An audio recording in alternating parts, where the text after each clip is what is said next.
So last time we followed the first half of Brienne's journey in A Feast for Crows as she searched for Sansa and Dantos, Jonquil and Florian, the idea of chivalry, and we talked about how striving for chivalry is a bit off as chivalry is inherently sexist as it assumes women are inferior, and we talked about how sexism is antithetical to justice, as justice requires mercy and equity. This journey through chivalry and justice has Brienne ultimately reached the Whispers, where she rape kills her first would-be rapist from A Storm of Swords, Shagwell, a man dressed as Florian the Fool.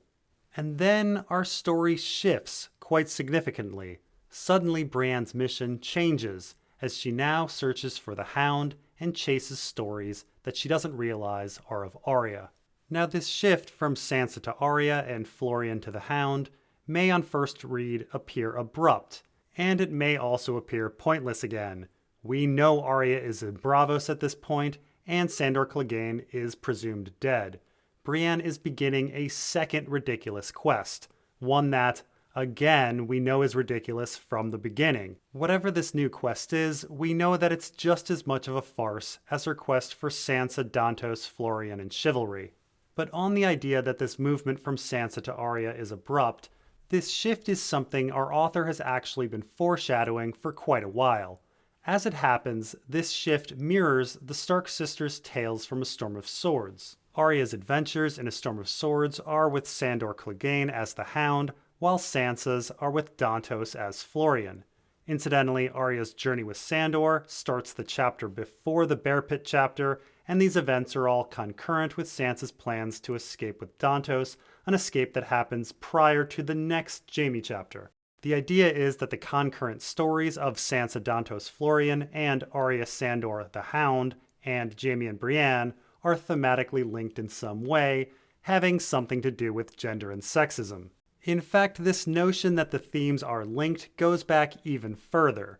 They were introduced back in A Clash of Kings with Sansa.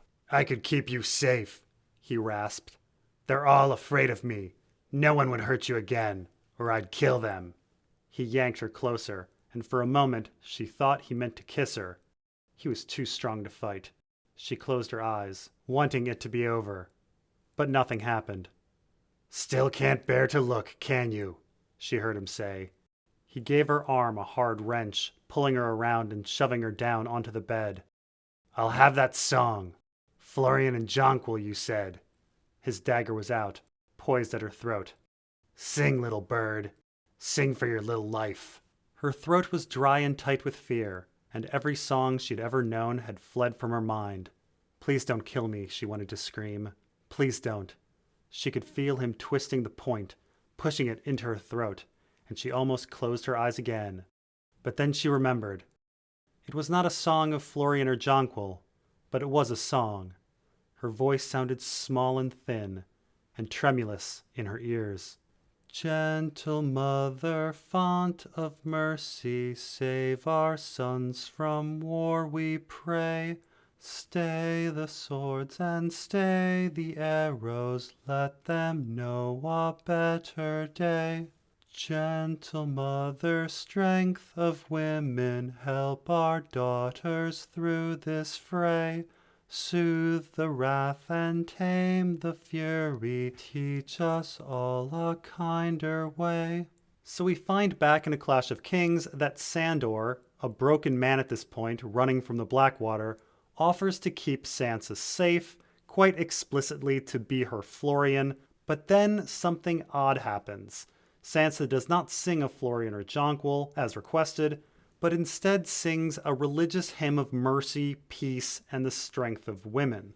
Now, this strength of women line recalls Brienne and Catelyn, a woman's courage being the element that Brienne admired enough to pledge herself to Catelyn, a desire to nurture and protect, and the other themes of the scene, religion, broken men, mercy, these are essentially the second half of Brienne's journey. This is the subject matter of Brienne's time with Septon Maribald, her time at the Quiet Isle, and her time with the Brotherhood Without Banners.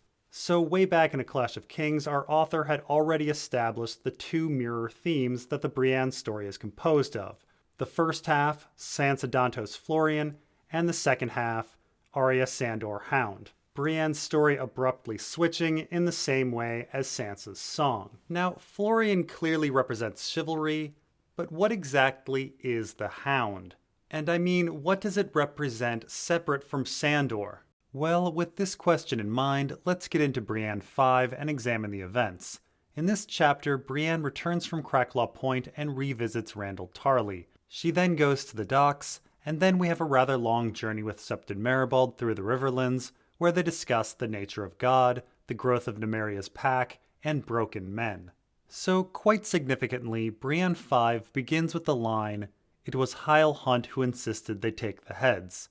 Now, in the context of the story, Hyle wants these trophies for Randall Tarley, but thematically, these heads appear to represent the baggage that follows a person after trauma, post-traumatic stress, if you will. Brienne wants to leave these heads behind, but they follow her.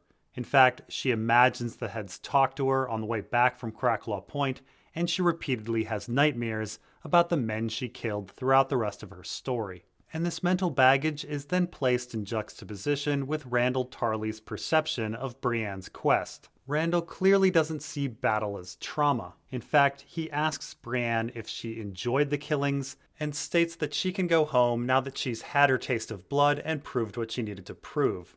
To Randall Tarley, battle appears to be an exercise in seasoning a person. It's adventure, the sowing of oats, something that puts hair on one's chest or makes a man of someone. Keep in mind, Randall traumatized his son over and over and over again in hopes of making him emotionally tough. But the actions only further scarred Sam psychologically. And now Brienne too is traumatized. She is haunted by the men she's killed.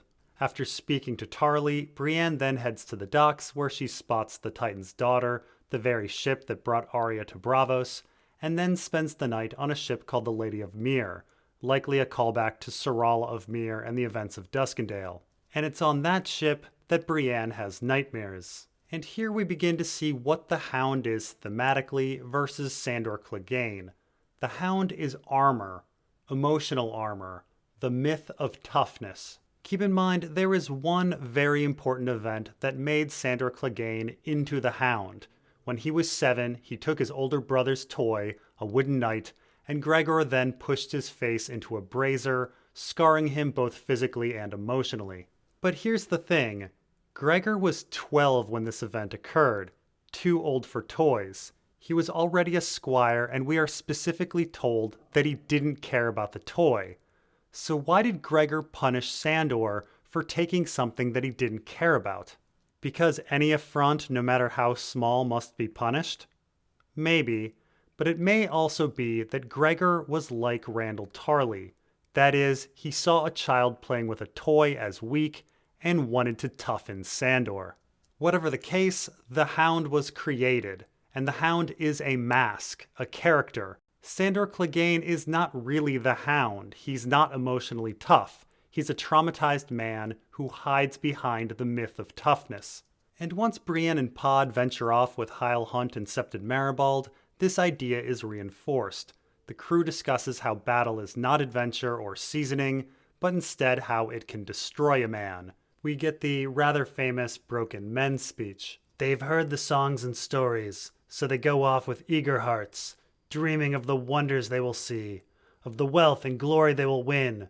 War seems a fine adventure, the greatest most of them will ever know. Then, they get a taste of battle. And so with this, we have another way in which the second half of Brienne's story mirrors the first half.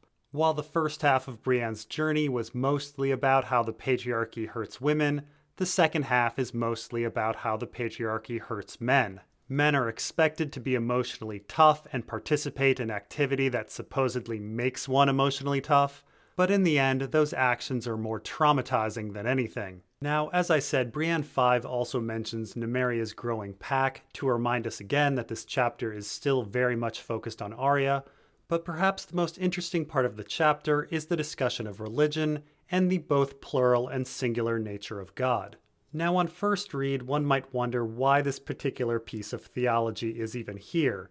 It's not world building, as the reader has been told many times that God has 7 aspects, similar to the Trinity in Catholicism, the religion of our author's youth. But placing this discussion in the middle of an exploration of gender and PTSD is rather illuminating. So Septon Maribald opines about how there is actually one single God with 7 aspects, and each of those aspects has even more aspects.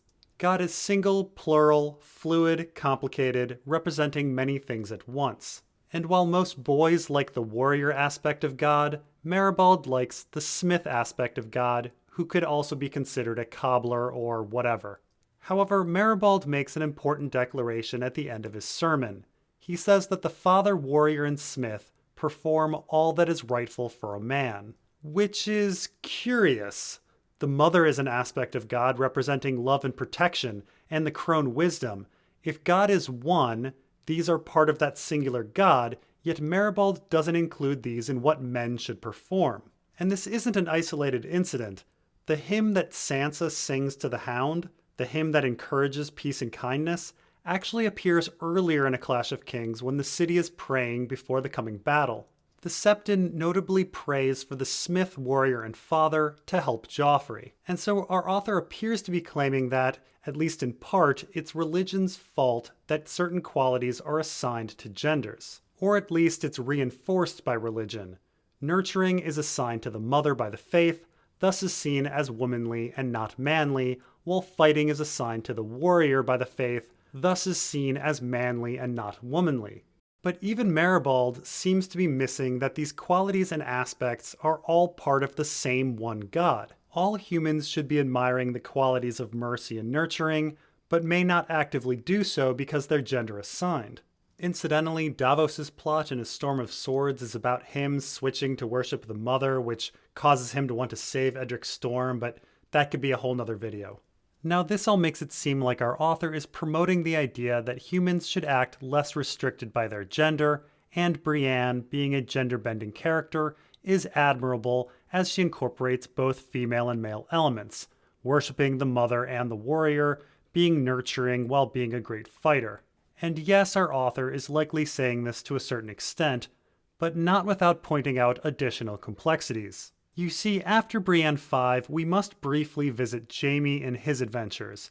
At this point in our story, in Jaime 3, Jaime has returned to Harrenhal, and it's there that Jaime learns about the fate of Vargo Hoat, the man who ordered Jaime's hand be taken, and who Brienne inadvertently doomed to death by biting his ear. Vargo, it turns out, was slowly chopped up by the mountain, and then cannibalized, mostly by Willis Manderly, but also by Vargo himself.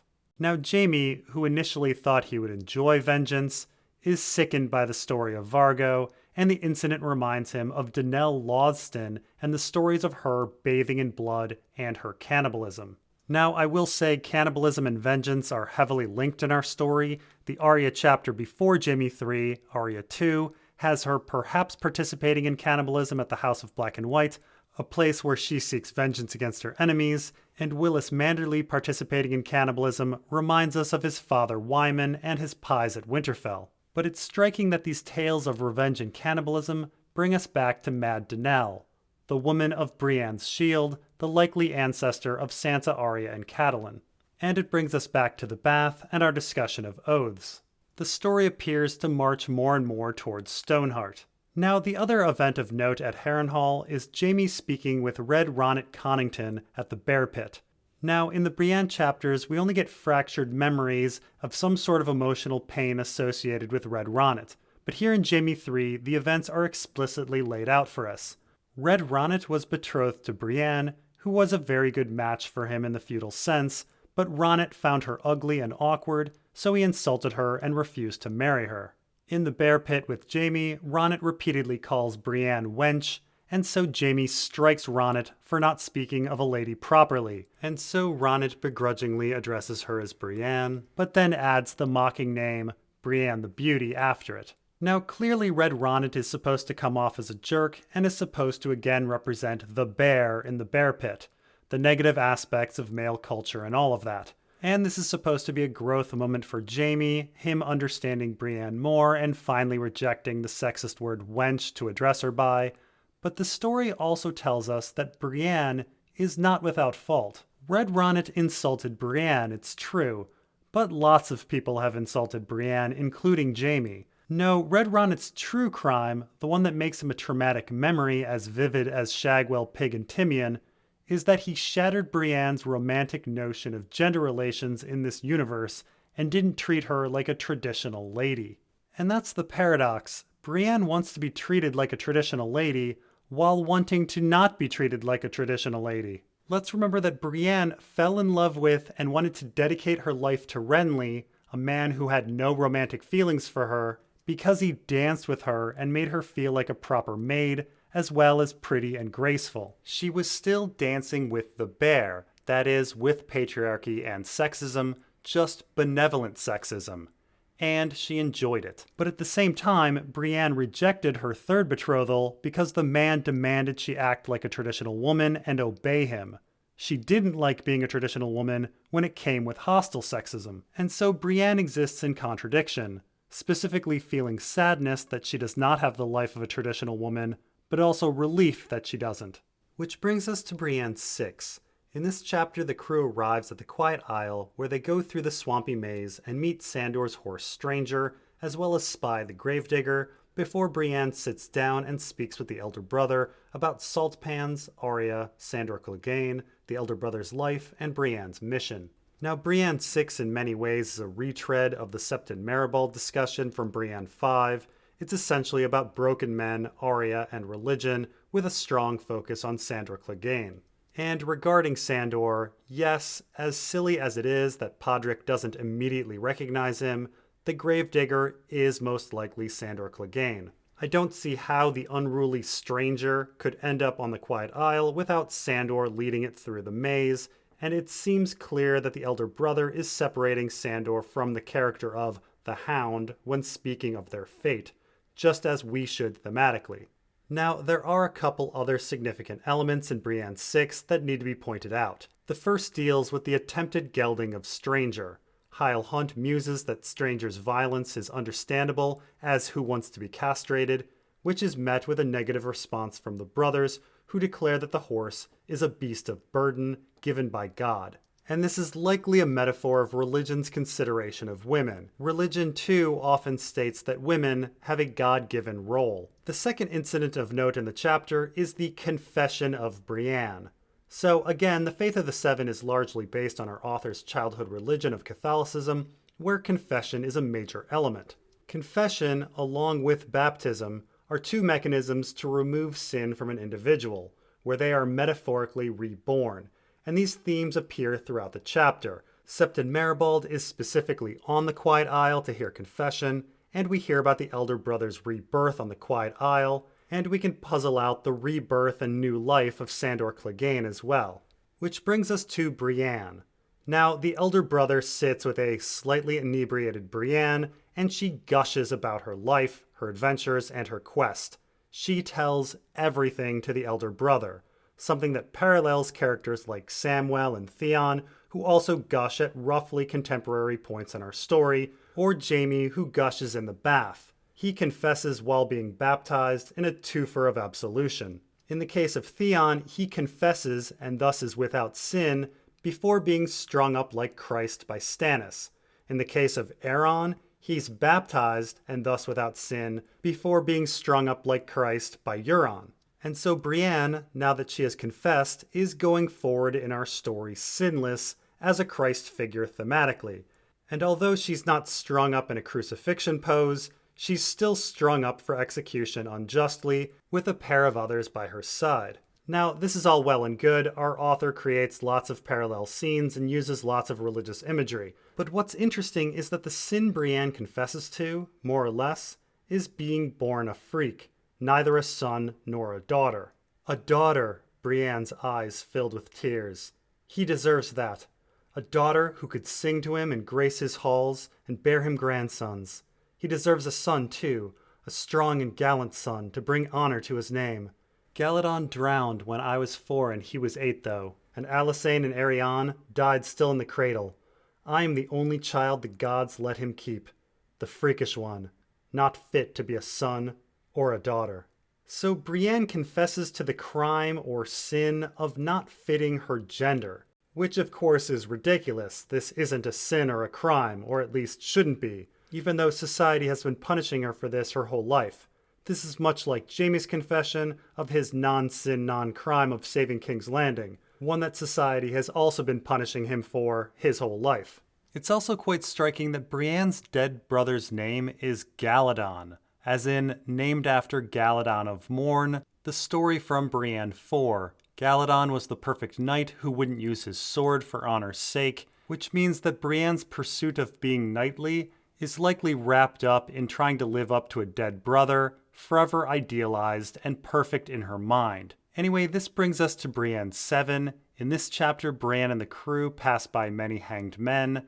Then they make it to the inn at the crossroads, where they meet Gendry, Willow, and the orphans. We have the offer of marriage from Hyle Hunt, and then the battle with the outlaws. Now, once again, this chapter treads some old ground, as it's mostly about broken men, Arya, and religion. Brienne's crew passes some dead broken men who were clearly hanged by the Brotherhood without banners. It's notable that these men have salt in their mouths, which Brienne takes to mean as they were raiders of salt pans. And while some of these bodies might have been raiders, we also know that the Brotherhood without banners was killing perceived enemies at the inn at the crossroads, violating guest right. The salt in their mouths may be a reference to and a mockery of the bread and salt rule. However, there is a third possible meaning, with salt being a religious sacrament used to bless and ward off evil. Anyway, Brienne and company find that the inn at the crossroads is now filled with orphans who are all in desperate need of care. Heading this operation are Gendry and Willow. Willow, who Brienne thinks might be Arya, and Gendry, who, despite not following the faith of the Seven, calls himself a knight. And there is an irony here, similar to Duncan the Tall or Brienne. Gendry is not really a knight, but is protecting the innocent like a knight. He is also literally and figuratively acting as the smith that Septon Maribald praised. Now, seeing Gendry makes Brienne think of Renly when he first came to Tarth, and we are reminded of Renly's dance and Brienne's partial desire to be womanly, as Renly made her feel. And this is significant as it's followed up by a very tempting marriage offer from Hyle Hunt. So Sir Hyle, seeing that Brienne wants to nurture and protect the orphans, mocks Brienne for having a mushy woman's heart. Said another way, for not having the emotional toughness of a man, for not being a hound. And so he then offers to marry her and provide her children and the standard life of a lady. He offers her a life of Renly's dance. Keep in mind, Hyle Hunt very much knows Brienne's psyche and how to play to it. During the wager of Brienne's maidenhead, he outdid the other suitors, choosing to train with Brienne, which Brienne specifically says meant more to her than any other deed. And although he insults and teases her, Brienne secretly likes clever and cutting remarks. Not to mention, Hyle does clearly respect Brienne as an equal, praising her fighting ability, and to top it off, Hyle claims he doesn't care about Brienne's looks. Of course, Hyle is supposed to come off as a scoundrel. He wants to be Lord of Tarth, which he outright tells Brienne. In fact, Hyle's desire to marry Brienne makes us reinterpret the wager. Now, officially, the wager for Brienne's maidenhead was for a pot of money, and back in Brienne 3, Sir Hyle claims that the wager was just for fun, to pass the time. But we know that this is not really the case. Extramarital sex for women is a serious offense in this society. The fate of Nimble Dick's sister tells us the consequences. Family dishonor, with the woman's marriage opportunities plummeting. This is why Robb felt compelled to marry Jane Westerling, and why Lysa was compelled to marry Jon Arryn, and why Amy Frey's first husband was a mere hedge knight. The point being, had someone successfully taken Brienne's maidenhead, Brienne's stature in this feudal society would have dropped significantly. Keep in mind, Brienne's first betrothal was to a lord's second son, her second to a landed knight heir, and her third to a knight acting as a castellan. Each of the suitors had a relatively elevated status. Hyle Hunt, though, is a no one. He's from a minor house and an heir to nothing. Had Hyle Hunt won his wager, Brienne's status would have dropped and she may have felt obligated to marry Sir Hyle, especially if he impregnated her. In fact, even if someone else had won the wager, Hyle still would have had a better chance to marry Brienne now that she's soiled in the society. Anyway, the insult regarding Brienne being emotionally soft is followed by the arrival of Rorg, Biter, and the other outlaws. Rorg is of course Brienne's second would-be rapist, and donning the Hound's helmet. Just as Shagwell was dressed as Florian the Fool and chivalry, Rorg is dressed as the Hound and emotional toughness. Brienne knows that she's outnumbered, but thinks of the children who will die if she does nothing. And so Brienne, the so-called emotionally soft nurturer, faces off against the embodiment of emotional toughness. And it is notable that the fight is referred to as a dance. Just as her fight with Shagwell was referred to as a dance, just as her fight with Jaime was referred to as a dance, just as she danced with Renly, just as the Maiden Fair danced with the bear. Brienne is always dancing with the patriarchy. Anyway, there is a fight, and in the end, Brienne defeats Rorg, and this is his death. And she leapt to meet his rush, both hands on her sword hilt. His headlong charge brought him right onto her point, and Oathkeeper punched through cloth and mail and leather and more cloth, deep into his bowels and out his back, rasping as it scraped along his spine. His axe fell from limp fingers, and the two of them slammed together, Brienne's face mashed up against the doghead's helm. She felt the cold, wet metal against her cheek. Rain ran down the steel in rivers, and when the lightning flashed again, she saw pain and fear and rank disbelief through the eye slits. "Sapphires," she whispered at him, as she gave her blade a hard twist that made him shudder. His weight sagged heavily against her, and all at once, it was a corpse that she embraced, there in the black rain. And so again, as with Shagwell, the intimate killing of Rorg, Brienne's would-be rapist, is sexualized. It's again a blade in the bowels, a callback to the Maidenhead wager, not to mention the faces meet, the bodies embrace, and Rorg shudders similar to orgasm. And this time, Brienne speaks sapphires, a word directly associated with her attempted rape. Once again, we have a rape stab of a rapist, a fitting death for Rorg. But again, this represents more. Brienne began her quest looking for the Hound, looking for emotional toughness. And emotional toughness is rape stabbed by nurturing and protection. And after this, the story takes another turn, to Stoneheart. And we will talk about her next time, and yes, the Squishers as well. Thanks for watching, and we'll see you next time.